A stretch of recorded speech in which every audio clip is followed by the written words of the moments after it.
Hello, everyone, and welcome back to the One Thing podcast. We're here with Matt Martin today, who is the CEO and co-founder of Clockwise, very popular calendar tool that's unlocked over 6 million hours of focus time for employees and resolved 4 million meeting conflicts. Matt started as an attorney, then an engineer, and in both roles was constantly looking for creative ways to optimize productivity. Under his leadership, Clockwise raised a whopping $45 million Series C last year, coinciding with the announcement of their AI capabilities. And they partner with over 40,000 leading companies like Uber, Netflix, and Asana to enhance productivity across organizations. Welcome, Matt. We're super excited to have you. Thank you so much for having me. I'm stoked to be here. Well, obviously, in our world, productivity is sort of the name of our game. So we were excited to have this conversation because you're making productivity even easier inside organizations. So tell us a little bit more for those who haven't heard of the product. Tell us about what it is, and I'd love to hear where you came up with it, because I find that most really cool and interesting business tools that are sort of like why didn't I think of that, come from someone having a problem that persisted, and then they just solved it for a lot of people that had the same problem. 100%. Yeah, no, the origin story here is interesting, and I'd love to get into it.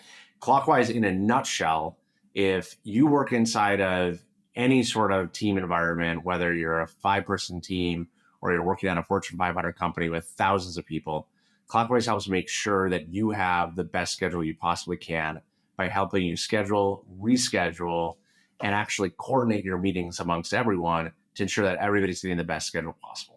And we do that with a heavy dose of ML, heuristics, and a little bit of AI. We're excited to launch an AI-based scheduling tool this summer. I love that. So talk to me about where did the idea for Clockwise actually come from? Well, it comes from being a real, live, living, breathing human in the year 2024, or actually, as it were, in 2016. And we've been at this for a while. And so we were inside of, myself and my co-founders, we were inside of a company called RelateIQ, and fantastic company focused on building a smarter CRM. We were then acquired by Salesforce, and I stuck around leading their front-end engineering team. And I was having one-on-ones with folks on my team where they would consistently say to me, look, I like the work, I like our technology, I'm excited about what we're doing, but I just don't have enough time in the day to actually code, to do what we were hiring to do. Yeah. And I mean, software engineers in the Valley, not cheap. Great people, and they wanted to be effective, and yet their schedules were getting chunked up in ways that prevented them from getting heads down time to actually do their work. And I think that we've all had the experience of having a crappy schedule, or just having onslaught of meetings or running through double bookings. It depends a little bit on your role. And it's easy, I think, and totally reasonable to throw your hands up in the air and kind of go, well, that's just the way of corporate life. We're in this environment where that's just how I'm expected to work. But we took a beat to actually assess that. Like, does it have to be that way? Like, clearly we see people that are more successful with this. What's really going on here? And I think that the tools that we normally gravitate to when having this conversation, and indeed, I think what you all talk about a bit is, how can you take control of your time? How can you focus on the things that matter? How can you do an audit of where you're spending your time and energy? How can you enumerate what's actually the goal of the week to dive on? And those are all fantastic, great practices. I'd love to talk about them more. They're really critical. However, it removes any responsibility from those around you and from the team and environment you're operating in. And for most people, especially my engineers on that team, they're not in control of those meetings that land on their schedule. You get an invite to an interview panel, and the expectation is you go and you do your job. You get an invite to a product stand-up. You get an invite to a cross-functional sync. You get an invite to a customer meeting or a bug report or a retro. You are pulled into all of these meetings. And as we started to unravel that big ball of yarn, pulling on this thread, we realized that that's most people's lived experience inside of work. They're not in control of when those meetings are, because they're not the organizer, and often they don't have the social capital to say, hey, not this time. And even if they did, people don't have the right information to understand, like, okay, that's an okay time for Chris, but it's a really bad time for Nikki, because some of your preferences just aren't on the calendar. You might like to drop your kids off in the morning when you can, but you don't put that on your schedule. You might like to have lunch at noon, but you don't put that on your schedule because why would you? You'd like to have heads down time in the afternoon, but that's not on your schedule. And so, long story long, we just looked at it and we thought there's got to be a better way. And when we pressed on that, we realized that if we can help coordinate, if we can help collect that information from everyone and help coordinate it to make more effective schedules for all the participants, that there really could be a lot of unlocked productivity and impact there. I'm excited to learn how you're doing this, because I think this is such an important subject. And I can already feel so many people listening to this who work, especially, I think the larger the companies get and the more hands you have in any initiative, the more complex this becomes, right? And I can tell you from personal experience, when I sold my my company and we were absorbed by a much larger company, I remember I had a really critical moment that I hadn't ever really considered when my team, because we were a smaller company, we didn't need to have as many meetings, right? Because when you're smaller, you have the benefit of a little bit of intuition, right? There's not as much happening. There's not as many hands in the pot, so to speak. And I had a member of my team come to me and I said, we were kind of doing a one-on-one and talking about productivity and what was happening in the organization. I said, do you have any questions for me? And they said, yes. When am I supposed to get my actual job done? And I sort of had a light bulb moment, because I didn't realize they were in so many meetings and I hadn't controlled it or had a conversation about it, that they were staying up till, wee hours of the morning, coming in early and working late, trying to get the actual work done because the day was full of all of these cross-functional meetings. And I think much like happens in bigger corporate organizations, it was a failure for me as a leader because I hadn't given them any direction on here's what you need to be a part of, here's how to have a productive meeting, and here's why you're in them, and here's what you can say no to, right? And I think that doesn't happen enough. And very quickly, what I tell people often is that meetings are performative. That's never where we're getting the actual work done, and yet it can consume our entire day. 100%. And I'll let you in on a dirty little secret about Clockwise, which is like, we are part of the solution. We are not the solution. Like, what we identified at Clockwise, there's no tool that helps people actually coordinate these meetings to be at the most efficient time. Right. However, a key component of this is having the cultural norms, the conversations about what is appropriate to have a meeting about in the first place. How do we want to operate those meetings? What's the expectation, as you said, as the leader of a team for everybody else? What meetings should you be a part of or not? Clockwise can provide you visibility, can provide you tools, can make scheduling way easier. It can automatically reschedule those to the right time. But if you're not having that conversation as a team, you're not going to be able to actually reduce the volume of meetings in order to make that impact on your team's lives. For sure. I'd love for you to actually talk about how does Clockwise actually work in terms of identifying the ideal time? Because you say that and I'm like, yeah, that sounds awesome. But what is the ideal time? How do we know? Yeah, so it's people often ask this looking for some sort of philosophical insight, and Matt's got the secret for what the best time for a meeting is. And the reality is, inside of most corporate environments of any sufficient complexity, and really, people think I'm talking about like 500,000 organizations like GM. It can be 500 people. It can be 50 people. It all depends a little bit. Often the best time is just one that has the least damage. And it's not about, unfortunately, it's not about getting that ideal time where everybody's attentive, everybody's, refreshed, everybody's recharged. You're trying to coordinate among, 2, 3, 4, 5, maybe a dozen people. Maybe there are a couple time zones at play. There are a bunch of individual preferences. There are a bunch of individual schedules. And so what we're really looking for, and at a technical level, what we're doing is we're looking across all the attendees of the meeting. We're looking at their individual schedules. We're identifying where are the most painful places to have this meeting and what other options are available. And we literally have a score. We don't talk about this in marketing materials for obvious reasons, but an intro score called the pain score on when the meeting is timed. And it looks at things like, how many back-to-back meetings have you been in? Are you basic things like, are you double booked? Is this before working hours or after working hours for you? And then it gets into some more complex considerations. Is this over time that normally you would have lunch? Is this at a time that you normally prefer to go heads down? And then one of the biggest tiebreakers, and has quite a bit of influence on the ranking, is focus time. And so here I need to have a little bit of digression on what focus time is. Focus time can be any block of time greater than 30 minutes, but we really prefer 2+ hours.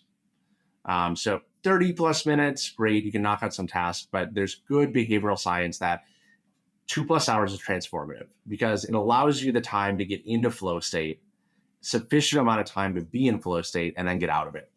30 minutes, you can process some emails, process a doc, make some quick edits, but 2+ hours gives you the time to like really sit down, probably, if I'm honest, struggle getting into flow for a little while, get some work and get out.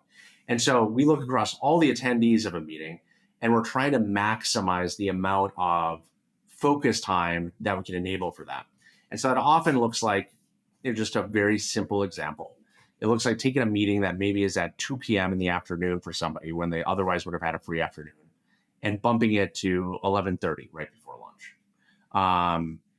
Obviously, schedules are usually much more complex than that, but we take that basic set of rules and then we multiply it out across all attendees and look across all of those meetings on their schedule to be able to identify what are the least damaging times. Mm-hmm. One thing that I went through setting this up so I could have some personal experience. And one thing I love the perspective where you can almost design your ideal week in a sense, right? When you're setting it up, you're saying, hey, here's what ideal would be. I get 2 hours of focus time. I think it's per week, right? You get 12 hours of focus time per week and it'll distribute it across your calendar.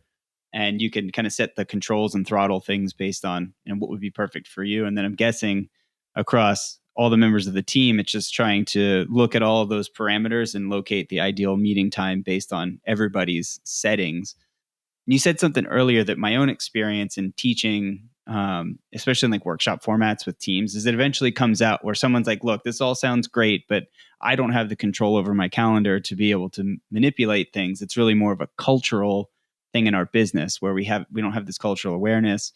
And, we talk about focus time in the context of working on your one thing, for example. We say you should be working on your one thing for 2 hours a day.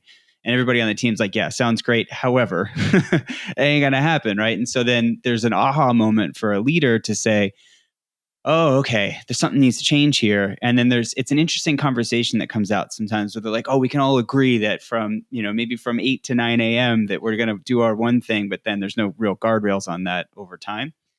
So my question is there something that the leader can do here to kind of set expectations with the team on how they set parameters and design an ideal week? So you do have kind of like a God's eye view over this? Yeah, totally. There are a couple of things that play here. So one, identifying the importance of kind of that cultural leadership again. Mm-hmm. And one of the things that we see time and again with Clockwise, sorry, not to be a shill for my product, but I think this can you be should true be, Matt. That's your job. I think this can be true with or without Clockwise. Clockwise just makes it a little bit easier. Is that by recognizing focus time? So one of the things we do is we block it off. When we open it up, we can block it off for you to defend against it. We sync that into your Slack status or wherever you may be. You can see it on other people's calendars.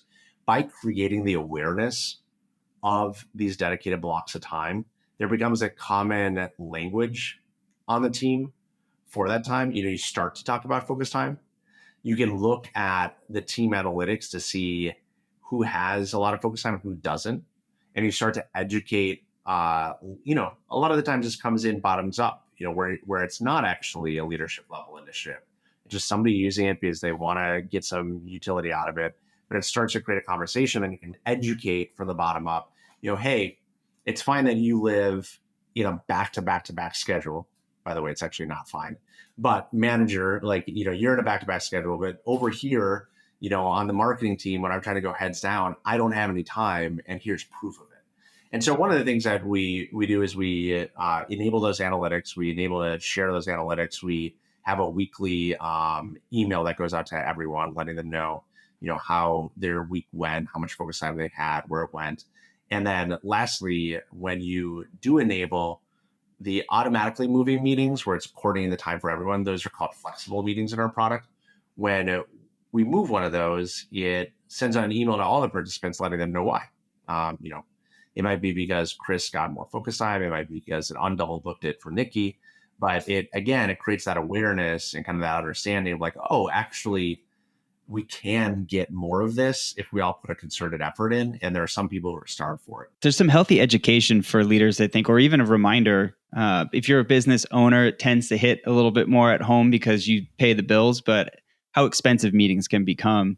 And so when you get an aggregated view of how much time you're spending on meetings, there's probably an opportunity to optimize that for the sake of the people on your team, but also for the sake of where you're allocating your resources. So I think this is so true. And I think for leaders, and you can be on any team, any size, any shape, the number one asset that you have is the time of your employees. You're hiring them for good reason. You're hiring them to make impact to your business. And it's astounding to me that so many leaders, so many managers are put in charge of teams and don't think critically about how to enable their team to best use their time. It seems, and I encounter this all the time, and I do understand it. I understand the impulse, but there's often this firewall that managers put up between helping that coach and support their employees and helping that to give guidance and direction around how to use their time. Because it feels like micromanagement or overreach. But if done correctly, it is absolutely not. It's taking responsibility for the fact that you as a leader get to set the tone, set the expectations, and also set norms among the team to tell, hey, it's not cool if you schedule a meeting on Wednesday afternoon, for example. Or, hey, I'm looking at Nikki, your calendar this week, and it looks like you're just slammed. Does that happen every week? Are you taking your work home with you? What can we do about that? Like that is your responsibility as a leader to have those conversations, to help people get out of the frankly ruts where you're just going back to back to back to back. You're either going to burn that individual out because they're going to take their work home with them, or they're not going to care as much. They're just going to go back to back in the meetings, then shut off and go home and not get the work done. Either way, you're getting really bad return on investment for hopefully a really great employee that you have. Well, this is back to Chris's point. I think a lot of people, when we do corporate consulting, one of the first conversations that we're having with the leadership before we get into working with the entirety of the team is what is the expense of not actually having clarity? Because it's very expensive, and not enough leaders stop for long enough to understand what the cost is of meaningless meetings or needless meetings, or what the cost is of not teaching your team how to have a conversation about productivity and how to have a conversation about time. And in doing so, I imagine even in an effort to bring something like Clockwise in, I have to imagine it frees up a conversation to help people take better control of their calendars and better control of their productivity, which also then requires that they get clarity around what am I going to do during that focus time? Like, what do I need to actually make happen in order to get to X goal that we've outlined? Like, what's my part in that? Do you see some of that happening when people bring this in? Yeah, no, absolutely. And it harkens back, actually, I don't know if you're familiar with Cal Newport. He's a professor out of Georgetown, written some great books on productivity. One of them is called Deep Work. It's about essentially focus time. So it's near and dear to my heart.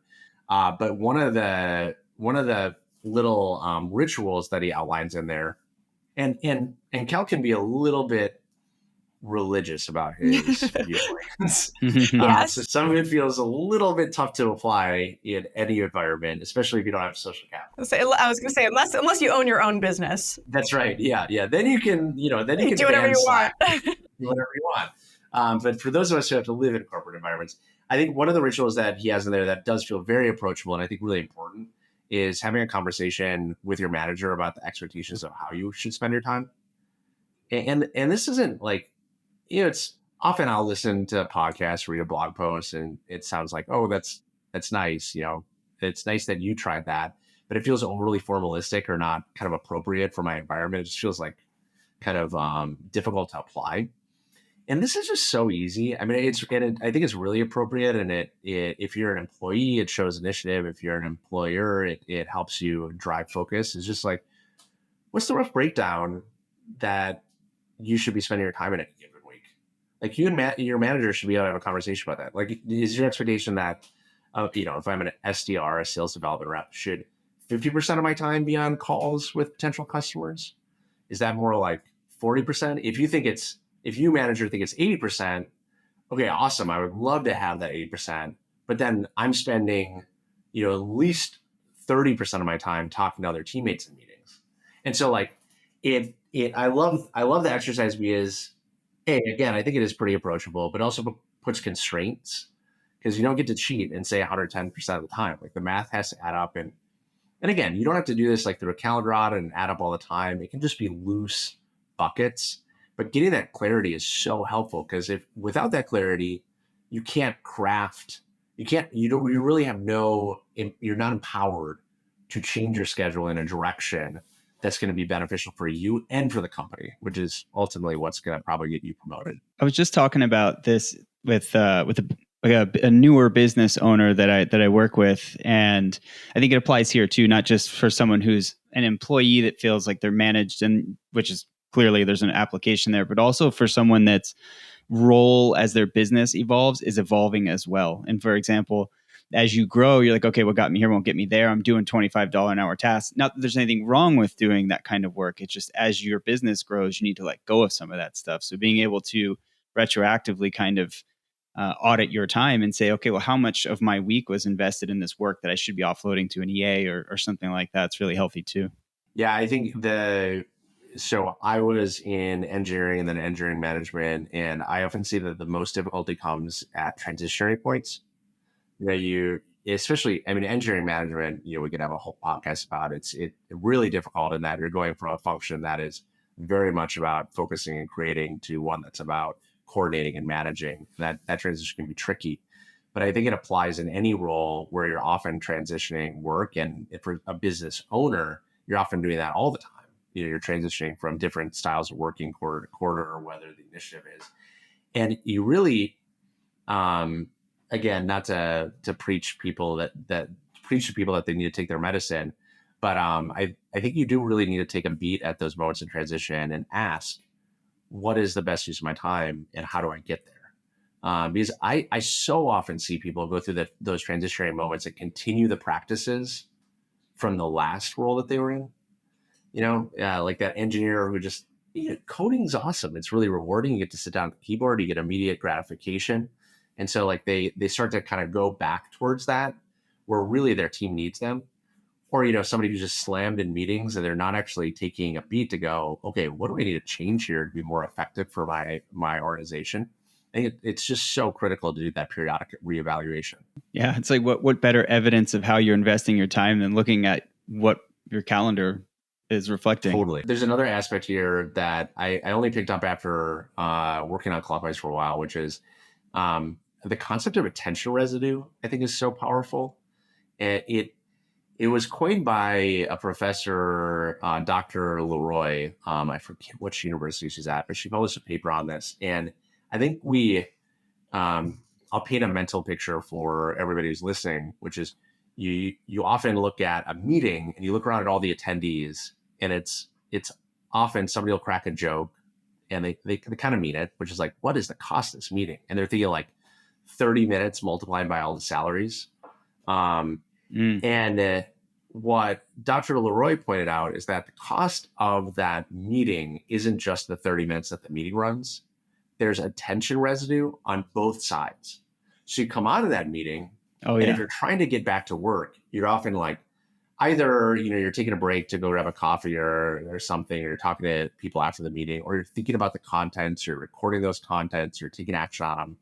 And there's also residue works better after the meeting, but there's also residue before, because depending on how you're working, you might be 15 minutes out for the next meeting and go, I only have 15 minutes. I'm just I'm gonna go look at Twitter for 15 minutes and wait for this meeting. There's also the opportunity cost of what you're not doing when you're in that meeting, which is, how do you measure that? But it's certainly there. Totally. Yeah. So every meeting has a blast radius. And often, even when you're in back to back meetings, it does actually speed up that residue because you're forced to keep up with the flow. But you'll notice, if you keep an eye out for this, you'll notice that when you enter a new meeting, the people who are back to back are often like, they're not quite there Yeah. for a Or beat or task two. switching. Like Yeah. it takes like 5-10 minutes for them to get into the meeting because they're thinking about the stuff they just exited. Like they've got, action items or thoughts for that last meeting. Matt, in your experience being around this so much, do you think some of this comes from the fact that leaders haven't slowed down for long enough to identify what the actual priorities are, or help train people to identify what their priorities are? Like that these meetings are happening because we're not actually sure what to do other than these meetings? Yeah, it's a really good question. I actually think that the root causes are kind of nefarious because they seem innocuous at first.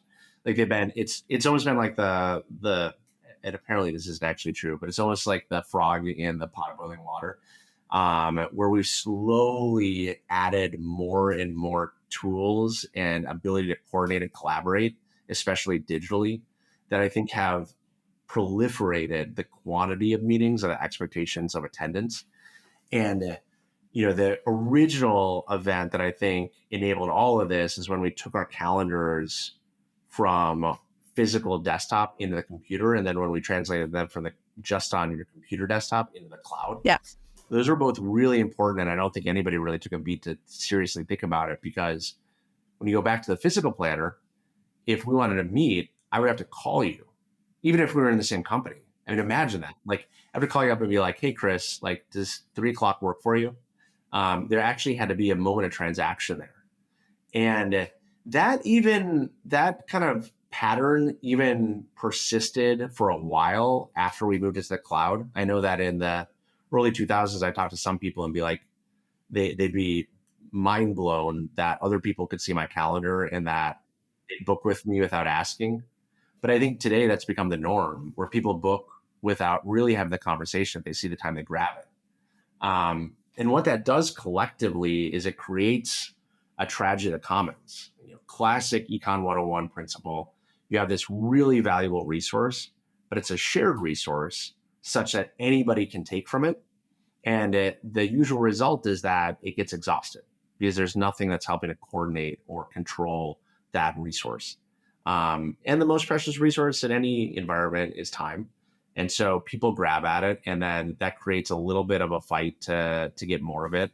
And then you throw on top of all this the proliferation in communication tools and the speed at which we're expected to respond. And then finally, you take kind of all that dry kindling and you light the fire of the global pandemic, when we all had to figure out how to operate remotely together. Whether you're in an office environment or not right now, I can bet that you've learned how to use Zoom or an equivalent tool. And so we've just reduced the friction of taking time from everyone else, and yet we haven't created a coordination layer. So I think that forgive me if that's a little bit overly academic, but I've had a while to think about this. I think it's those elements that have created the present environment that we live in. Well, it forces you to then have to take ownership as the person sending out meeting invites to ask the question on who really needs to be on this, right? Like that's something that I think I find myself coming back to more and more. And it's almost like look at the list and say like, okay, if there's 10 people on here, like who really is the like 80-20 rule? Who's the 20% on this list that's going to deliver 80% of the results of the meeting? And let's schedule with them, send everybody else the notes. I think an uncomfortable truth here is that we actually, leaders have to be a little bit more opinionated and I don't know what the nice word for this, but dictatorial. Like, I think that as you decrease the friction of participation, the expectation to be included goes up. And so you need somebody who can take the reins and say, look, like, you're welcome, but I don't think you need to be in this. And that can feel really weird, because it was different when you had a room and you had a conference room and there were only so many seats, and people would come in and they'd sit on the outer ring of the seats, and then they go, why am I getting up from my desk to go over here? But when you can just click a button to be on a Zoom, the friction has essentially been reduced to zero. And so now all it's about is social capital. Like, do I think I should be in this meeting because it feels like it should be important? And that I think also needs to be actively managed. And you can do that, like you can do that in a human forward, empathetic way. It doesn't have, you don't have to be, going around stomping on people's dreams. You can just have a conversation and say, hey, look, like this meeting is like, I'll send you the notes, but like, this is not the best use of your time to be in this. Like it is, be human about it, be collegial about it. But like, I think somebody's got to take the reins and just say like, no, like this isn't open attendance for everybody to go to. Like, you don't need to be here. I think that the challenge here is I've gotten more and more aware of studies around how people succeed in our new age corporate environment, and so much of it is what I would call performative. It's the person who talks the most in the meeting or shows up to the most meetings. So there's a sort of sense of importance, and yet we're losing the awareness of who is actually doing the work and doing the things. And so I think an element of this, to that point, is leaders have to have a real awareness around how things are being executed, who is executing them, and have to remove sort of this, for lack of a better way of putting it, ego around whether or not I should be included in this, because I think that's where a lot of it comes from too. Like, I don't want to be left out. It's, this fear of missing out on the meeting, because then it somehow equates to my level of importance in being here. And I also think there's an opportunity. I couldn't agree with that more. There's been a lot of ink spilled on the topic of, active attendance in meetings. Or should you be allowed to multitask if you're on a Zoom meeting, et cetera? And like most things in life, I think it's actually nuanced. There's not a black and white. And I think that the meeting organizer, even if you're not the manager, can take a lot of ownership there and say, this is the type of meeting, this is what we're seeking to accomplish. And if it's a meeting where other people who don't need to participate actually might get something out of being there because there's information shared or there's content shared or whatever, you can set those parameters. You can say, hey, look, Jake, you should come to this because there's some context here that might be interesting, but like, feel free to like do something else on your computer. Like, I'll call on you. I think a lot of this, a lot of the difficulties that we have in navigating the circumstances and being successful in the modern environment is because we're carrying some of the baggage of past patterns into these new technologies. There are huge benefits of being in a room together, but there are also huge benefits to being completely digital and on Zoom. And they're both really different. And so taking a beat to think about that and thinking about how to best use that tool, I think it helps make you more effective. And I think everybody in the room appreciates it. For sure. I think one of the coolest things about that I think is often overlooked when someone is building out technology around a solution is how deeply you have to understand the problem to be able to articulate it well enough to create technology around it. I think that's often, like you said, something that's very overlooked. And I can tell how much research you've done, not only in building the actual product itself, but also understanding where these challenges come from. And I'd love to hear how you developed this in your actual organization, not just in the product, but in your actual organization, and how you are approaching meetings differently. And how, specifically, I'd love to hear how you're articulating what I see as one of the biggest challenges, which I always call in my organization, we always start every meeting with, why are we here? Like, what are we doing here? Somebody has to justify this meeting to me. Otherwise, I'm going to tell everybody to get off. And I'd love to hear how you do that in your organization. Yeah, absolutely. So there's the ideal, and then there's the lived reality. And I'll talk about both. I think the ideal, a lot of it gets back to being clear about what the goal is for the team, for the company, for the individual members. And the idealized world, and I think it is idealized because I've never seen this work in reality, but you can get close, is you have your clear company focus, you have your company objective, things ladder up to that in individual teams and employees. And then as you're tracking different work streams, you can have a very clear conversation about, hey, what is this meeting moving forward? Like, why are we having this right now? What goal does it relate to? What work stream does it relate to? Therefore, who needs to be in the room? Because there are stakeholders that need to make a decision, or there are people who need to have context. And that alone forms a lot of the initial conversation about, do we need to have this, and who needs to be in it? Because you're grounded in what are the goals and objectives of the organization and what do individual people need to do. And then from there, you can add an agenda with exactly what the purpose of the meeting is, et cetera. I think the reality is more messy, right? I mean, like, there are a lot of things that end up on our desk that aren't necessarily directly related to the overall company goal, but they're still important. And I think one of the things that we've deployed that's been helpful is we don't enforce a strict agenda rule. I know some people do and are really successful with that. That's not something we do at Clockwise. But what we do ask is that people are really clear about why each person is in the room and what the type of meeting is. Because there are a lot of different types of meeting, and the conversations would be much different if it's a brainstorming meeting or if it's a decision-making meeting. And in fact, the prep is way different for those too. Like you might think that the prep for a decision-making meeting is way higher.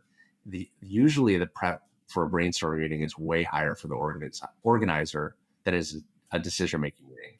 And the scope of attendees and how it's managed is different. And so having that clarity at the start is just really helpful for everybody in the room. And it helps everybody in the room participate in making a good meeting.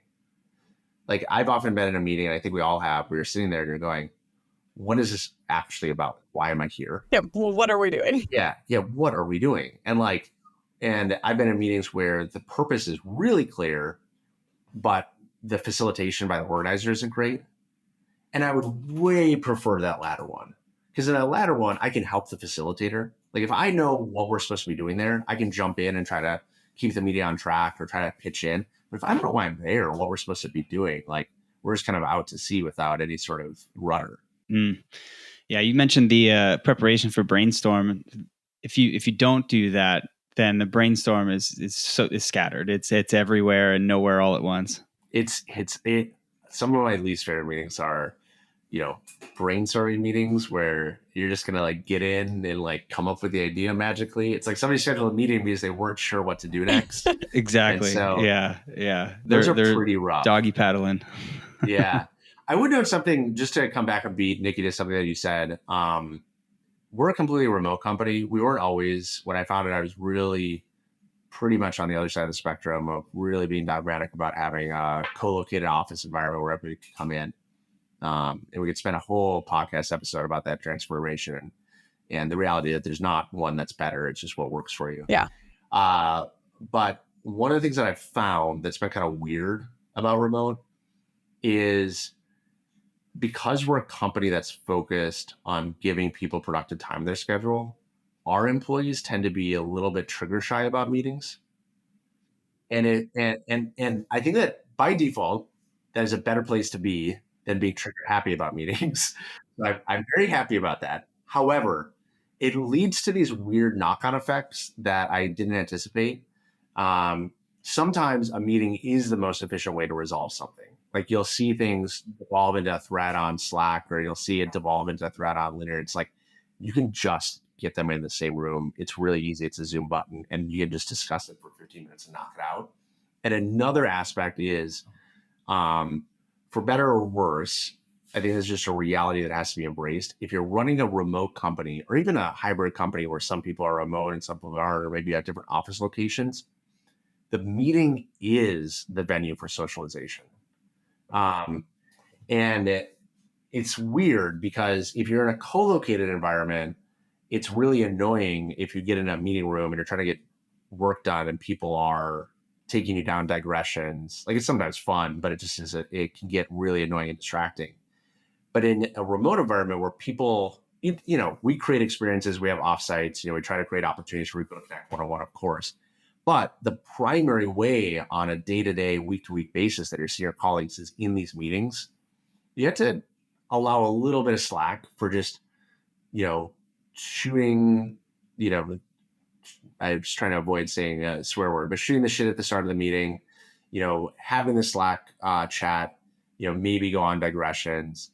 And again, having the purpose of that meeting and having what needs to be accomplished set out front is really clarifying. Because then if things are off the rails, you go, hey, like we need to focus here and make sure we knock this out. But there's a balance there. And I just wanted to note it. I don't think that we're perfect about it, and I'm still figuring it out. But if you try to make meetings only exclusively about what the goal to be accomplished, you rob the organization of some of the connectivity. Because if you're in an exclusively remote environment. Well, I think to your earlier point, where we've evolved from a day-to-day working environment went from, you did have to be really intentional about calling someone and saying, I want to have a meeting on Wednesday at 3 p.m. Can you check your calendar? And the next most natural question that person would have would be, what do you want to have a meeting about? And as communication has gotten easier and as availability has gotten, to me, a lot more open, which isn't necessarily a good thing, that we can perpetually be working. Like, I always have Slack and email on my phone, and I'm always available via text, that it's almost made it easier, and not almost, it's very much made it easier to not have clarity because you can do it in bite-sized pieces, which I think there's an enormous cost to that. Yes, totally 100%. And there's, to go back to Cal Newport, he has, I forget which book touches on this, but he touches on exactly this notion, which is these tools can often give the illusion of productivity because you're able to quickly respond to things.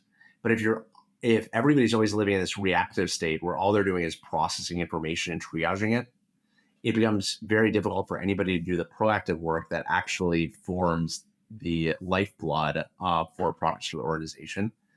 And I think one of the things that's interesting is, time is a closed system because if I figure out a way to bend time and give you back the 25th hour, I'll let you know from my yacht. I was just about to say, please make us your first phone call, Matt. That's right. But unfortunately, we haven't figured that out yet. So there's still just 24 hours in a day. And in a closed system, it means that reducing the friction in one area is going to have effects in the other. And so we've always had a full inversion of where you have the friction. Whereas, back in where you had to call somebody up, the friction is getting the meeting, getting the person on the phone, communicating. Where now the friction is actually getting the time dedicated to yourself to actually do the work. And I don't know that one is per se bad. They're just very different. And you have to be conscious about how to guard your time and how to protect your time in order to operate in an environment where the friction to reaching out to you is basically zero. Matt, we always ask. This is our love language. I wish I could keep you here and talk about this all day because, like I said, it's very cool to listen to someone who's actually been able to bring technology to what is a very ever present problem for anyone. And to your point, I love what you said earlier about the size of the organization isn't relevant to that. This is a perpetual issue, whether you have 10 employees or 10,000 employees. And it's something that we consistently hear, whether it's in our corporate consultation or whether in coaching, that it's a real challenge for people and something that there hasn't been a lot of conversation from a leadership standpoint, I don't think about, and I think is going to head toward a direction that there's going to have to be some real changes in the way companies approach this. And it seems to me that you're at the forefront of that. So I'm excited to see where you take this. And we always ask at the end of this podcast, what is the one thing that you would want to leave our listeners with from this conversation? There's a huge return on investment for taking a little bit of time to be proactive about your schedule.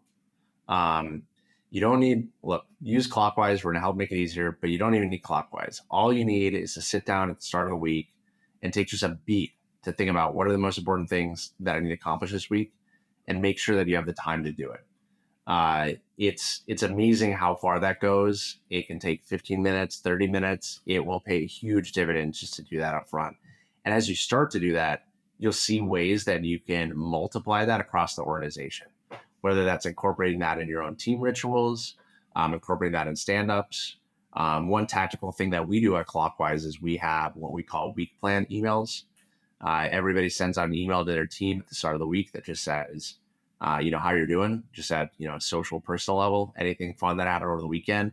And then what you did last week, your top 3 or 5 things. I'm not talking about like a to-do list, and what you're going to do this week, top 4 or 5 things. And the secret is, at first people think it's about accountability. It's a little bit, but the secret is it's about planning. It forces you to take that beat at the start of the week just to think about how are you going to use your time this week and what do you really need. Something that maybe a personal best practice that I have a little bit of a cheat code. I do what you just described in my own format version, but I do it on Fridays before the start of the next week. So I'm ahead of everybody else's calendar and my own. Because if I do it on the beginning of the week on Mondays, I feel like I'm already kind of trying to get my head above water. Matt, I'm going to be first in line for your perfecting the meeting book when it comes out because because I'm going to follow up with you to write it if you're not already working on it, because I think you need to. The king of the calendar, as I've already coined you. Matt, if people want to connect with you or want to learn more about Clockwise, where can they find you? Getclockwise.com. You can find us there, free to start. We have a great, amazing AI scheduling product coming out this summer that's already in beta that you can test out. And then connect with me on LinkedIn. That's actually the best place right now. LinkedIn.com. Just search for Matt Clockwise. You'll find me.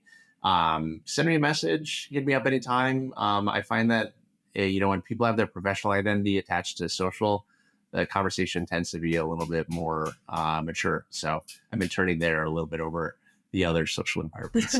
It's not a bad idea, Matt. Well, thank you for imparting your wisdom on us today. This was an incredible conversation. I'm excited for people to get to learn more about the product as well. Hey, thanks for making time for it. Thanks, Matt. See everybody next time.